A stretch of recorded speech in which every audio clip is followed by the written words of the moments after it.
नमस्कार दोस्तों, स्वागत है आप सभी का हमारे चैनल पर। नवरात्रि के इस पावन पर्व पर आज हम लोग श्रवण करेंगे दुर्गा कवच और दुर्गा सप्तशती का 8वां अध्याय। दुर्गा सप्तशती पाठ की विशेष महिमा है। यदि पूरी लगन और भाव के साथ इसे श्रवण करें तो ऐसी कोई भी कामना नहीं जिसकी पूर्ति ना हो। तो आइए प्रेम पूर्वक अम्बे माँ का ध्यान करते हुए भक्ति भाव से श्रवण करते हैं। दुर्गा कवच का पाठ बहुत ही फलदायी होता है, इसे प्रतिदिन करना चाहिए। तो पहले दुर्गा कवच, उसके बाद में दुर्गा सप्तशती का 8वां अध्याय श्रवण करेंगे। ओम नमः चंडिकाय। मार्कंडेय ऋषि बोले, हे पितामह, आप हमें कोई ऐसा परम गुप्त साधन बताइए जिसके द्वारा मनुष्यों की सब प्रकार से रक्षा हो, जो अभी तक आपने किसी को बताया भी ना हो। ब्रह्मा जी बोले, हे प्रियवर, इस प्रकार का साधन तो परम पवित्र एवं परम गुप्त देवी जी का कवच ही है। इसी से प्राणी मात्र का कल्याण एवं सब प्रकार की रक्षा होती है। उसे सुनिए। देवी जी की 9 मूर्तियों के नाम इस प्रकार हैं। पहली शैलपुत्री, दूसरी ब्रह्मचारिणी, तीसरी चंद्रघंटा, चौथी कुसुमांडा, 5वीं स्कंद माता, 6ठी कात्यायनी, 7वीं कालरात्रि, 8वीं महागौरी और 9वीं सिद्धिदात्री हैं। जो मनुष्य अग्नि में जल रहा हो, युद्ध भूमि में शत्रुओं के मध्य फंस गया हो अथवा घोर संकट से ग्रस्त हो, वह मनुष्य भगवती की शरण में पहुंच जाए तो उसके घोर से भी घोर संकट दूर हो जाते हैं। जो भक्ति भाव से देवी जी का स्मरण करते हैं उसकी सभी प्रकार से उन्नति होती है। हे भगवती, जो भी आपका स्मरण करते हैं निसंशय उनकी आप रक्षा करती हो। प्रेत की सवारी करने वाली चामुंडा देवी है। वाराही महिष पर, ऐन्द्री हाथी पर, वैष्णवी गरुड़ पर, माहेश्वरी बैल पर, कौमारी मोर पर और लक्ष्मी कमल के आसन पर विराजमान है। श्वेत रूप धारण करने वाली, वृषभ के वाहन वाली ईश्वरी देवी है। हंस पर चढ़ी हुई, सभी आभूषणों से भूषित ब्राह्मी देवी है। इस प्रकार अनेक प्रकार के रत्नों से विभूषित, सभी योग शक्तियों से संयुक्त ये सब माताएं हैं। सभी देवी क्रोध युक्त रथों पर सवार होकर दर्शन देती हैं। ये शंख, चक्र, गदा, शक्ति, हल, मूषल, खेटक, तोमर, परशु, पाश, कुंत, त्रिशूल, उत्तम आयुध, शारंग, धनुष इत्यादि अस्त्र शस्त्रों, दैत्यों के शरीर नाश के लिए, भक्तों को अभय देने के लिए एवं देवताओं के हित के लिए धारण करती हैं। हे देवी, आपके दर्शन कठिन है। शत्रुओं के भय को बढ़ाने वाली देवी जी, मेरी रक्षा कीजिए। पूर्व दिशा में मेरी रक्षा ऐन्द्री देवी करें। अग्निकोण में अग्नि देवता, दक्षिण में वाराही, नैऋत्य कोण में खड्गधारिणी, पश्चिम में वारुणी, वायु कोण में मृगवाहिनी, उत्तर में कौमारी, ईशान कोण में शूलधारिणी, ऊपर ब्रह्मा जी, नीचे वैष्णवी देवी रक्षा करें। इस प्रकार शववाहिनी चामुंडा देवी 10 दिशाओं में रक्षा करें। जया मेरे आगे की, विजया मेरे पीछे की, बाईं ओर अजिता, दाईं ओर अपराजिता रक्षा करें। उद्योतिनी मेरी शिखा की, उमा मेरे मस्तक पर विराजमान, भावों की यशस्विनी, भावों के मध्य में त्रिनेत्रा, नासिकाओं की यम घंटा देवी, नेत्रों के मध्य में शंखिनी, कानों की द्वारवासिनी, कपोलों की कालिका, कानों के मूल देश की शांकरी देवी रक्षा करें। नासिका की सुगंधा, ऊपर के ऊंट की चर्चिका, नीचे के ऊंट की अमृतकला एवं जीवा की सरस्वती देवी रक्षा करें।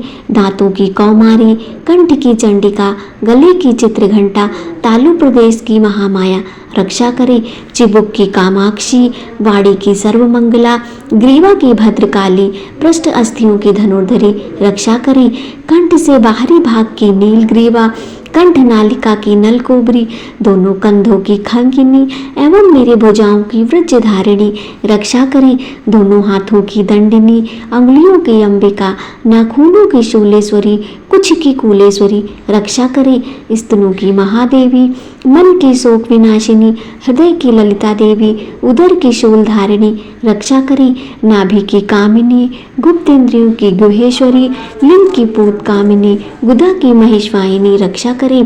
कटी की भगवती, घुटनों की विंध्यवासिनी, जंघाओं की महाबली देवी रक्षा करें। गुल्फों की नारसिंही, पांव के तलवों की तेजसी, अंगुलियों की श्रीधरी देवी और तलवों की पर्वतवासिनी रक्षा करें। नाखूनों की दृष्टा, कराली केशों की, ऊर्ध्वकेशनी रोम छिद्रों की, कौमारी और त्वचा की वागीश्वरी रक्षा करें। रक्त, मज्जा, वसा, मांस, अस्थियां एवं मेदे की पार्वती, अंतड़ियों की कालरात्रि, पित्त की मुक्तेश्वरी रक्षा करें। पद्म कोश की पद्मावती, कफ की चूड़ामणि, नाखूनों के तेज की ज्वालामुखी, सभी संधियों की अभेद्या देवी रक्षा करें। हे ब्राह्मणी, आप मेरे वीर की रक्षा करें। छाया की छत्रेश्वरी और मन बुद्धि अहंकार की धर्मधारिणी रक्षा करें। प्राणों को कल्याण शोभना और शब्द, स्पर्श, रूप, रस, गंध, इन 5 इंद्रियों की योगिनी, सत रज तम की नारायणी सर्वदा रक्षा करें। आयु की वाराही, धर्म की वैष्णवी, यश एवं कीर्ति की लक्ष्मी तथा धन विद्या की चक्रिणी रक्षा करें। इंद्राणी मेरे गोत्र की, चंडिका मेरे पशुओं की, महालक्ष्मी मेरे पुत्रों की, भैरवी भार्या की रक्षा करें। मेरे पथ की सुपथा, मार्ग की क्षेमकारी, राजा के दरबार में महालक्ष्मी एवं सभी दिशाओं में स्थिर होकर विजया मेरी रक्षा करें। और जो भी स्थान कवच में नहीं आए हैं और जो आरक्षित हैं, उन स्थानों की पाप नाशिनी जयंती देवी रक्षा करें। मनुष्य यदि अपना मंगल चाहता है तो एक कदम भी बिना कवच कहीं ना जाए। कवच से नीच रक्षित मनुष्य जहाँ जहाँ भी जाता है, वहीं से उसे धन का लाभ तथा सभी कामनाओं की सिद्धि प्राप्त होती है। पृथ्वी पर उस पुरुष को ऐश्वर्य एवं अतुल संपत्ति प्राप्त होती है। वह मनुष्य निर्भय हो जाता है। युद्ध भूमि में कोई भी उसे नहीं जीत सकता। त्रिलोक भर में पूजा जाता है। यह देवी कवच देवताओं को दुर्लभ है। इसको अत्यंत श्रद्धा के साथ सावधान होकर जो तीनों संध्याओं में नित्य पढ़ लेता है, उसे देवी कला प्राप्त होती है। कोई भी उसे तीनों लोकों में पराजित नहीं कर सकता। उसे अकाल मृत्यु नहीं आती। वह 100 वर्षों से भी अधिक आयु पाता है। यह कवच उसका तेज, यश और कीर्ति बढ़ा देता है। चंडी पाठ करने वाला पहले कवच पाठ कर ले।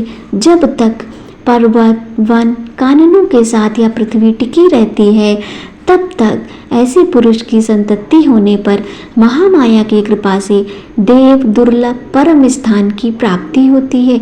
सुंदर रूप को पाकर वह सदा शिव के साथ आनंद पाता है। इति देवी कवच भाषा समाप्तम।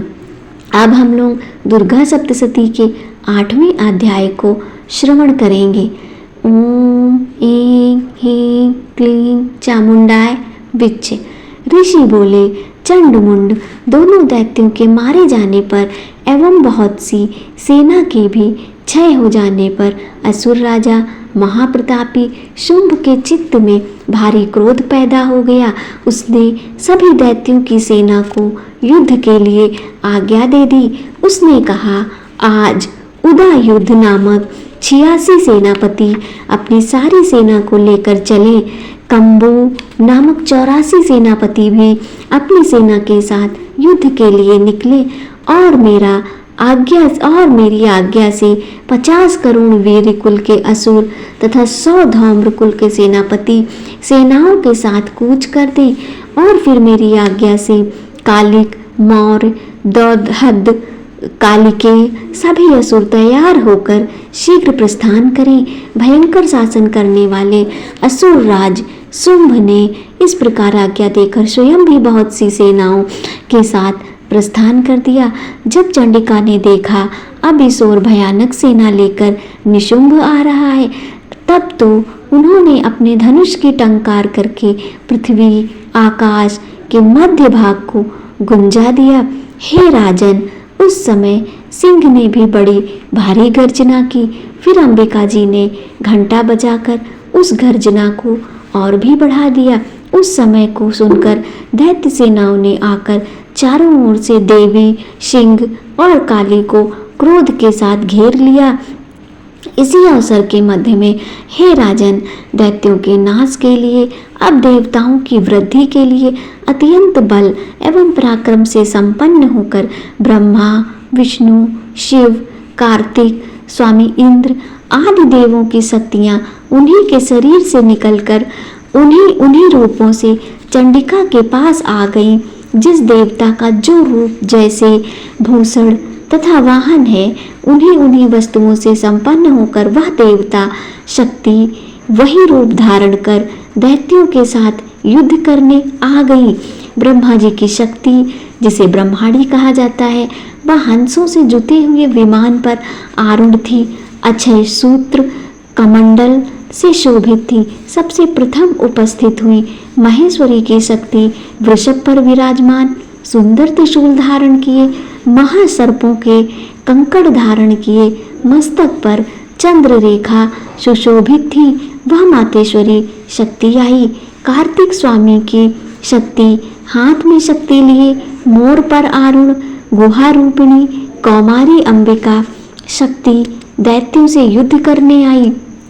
वैसे ही विष्णु की शक्ति गरुड़ पर सवार होकर शंख, चक्र, गदा, सारंग एवं खंग हाथ में लिए वह वैष्णवी शक्ति आ गई।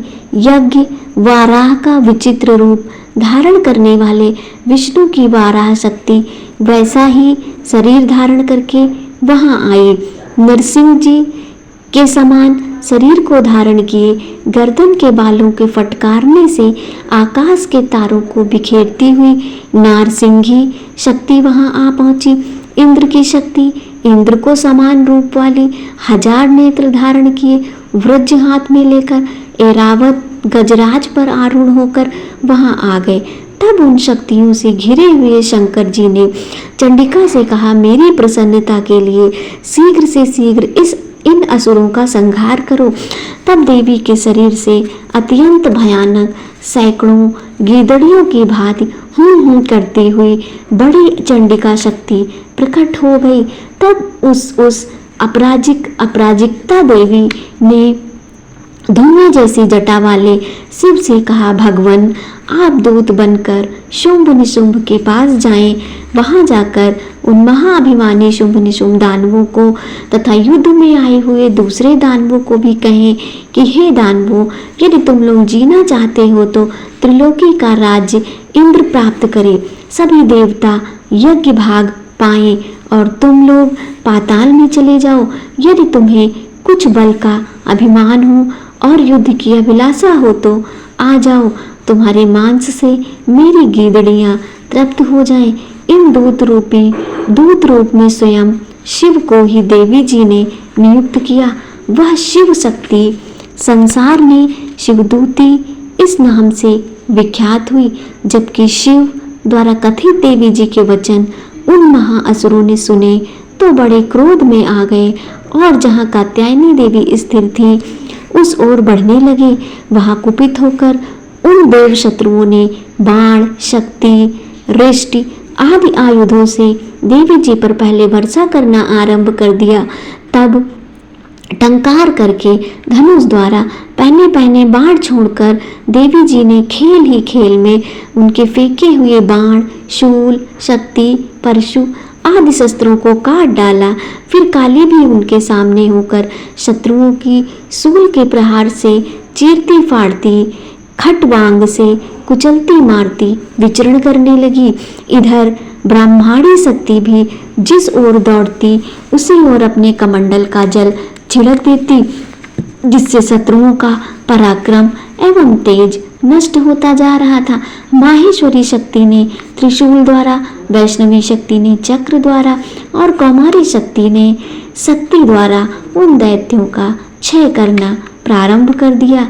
ऐन्द्री शक्ति के वज्र गिराने से सैकड़ों दैत्य दानव विदीर्ण होकर रुधिर के पनाले बहाते हुए पृथ्वी पर गिरने लगे। वाराही शक्ति ने तो कुछ एक को तुंड प्रहार से मार गिराया। कितने दैत्यों की छातियां अपनी दाढ़ों के अग्रभाग से चीर डाली। वाराह मूर्ति ने चक्र द्वारा बहुत से दैत्य चीर फाड़ डाले। कितने महादैत्यों को नारसिंह की शक्ति ने अपने नाखूनों से विदीर्ण करके खाने लग गई। कितने दैत्य शिवदूती के कठोर अट्टहास से भयभीत होकर पृथ्वी पर गिरते गए, फिर उन्हें वह खाती गई। इस प्रकार यह अत्यंत कुपित होकर अनेक उपायों द्वारा बड़े बड़े दैत्यों को मारते हुए मातृगढ़ को देखकर देव शत्रुओं के सैनिक भागने लग गए। उन दैत्यों को मातृगढ़ से पीड़ित होकर भागते हुए देखकर क्रुद्ध महाअसुर रक्तबीज युद्ध करने के लिए आ गया। रक्तबीज के वज्रमय शरीर से एक भी रुधिर बिंदु जब पृथ्वी पर गिरते, तब उसी के समान बलवान दूसरा असुर पैदा हो जाता। उस महाअसुर ने आकर इंद्र शक्ति के साथ युद्ध किया। तब ऐन्द्री शक्ति ने अपने वज्र के द्वारा रक्त बीज की ताड़ना की।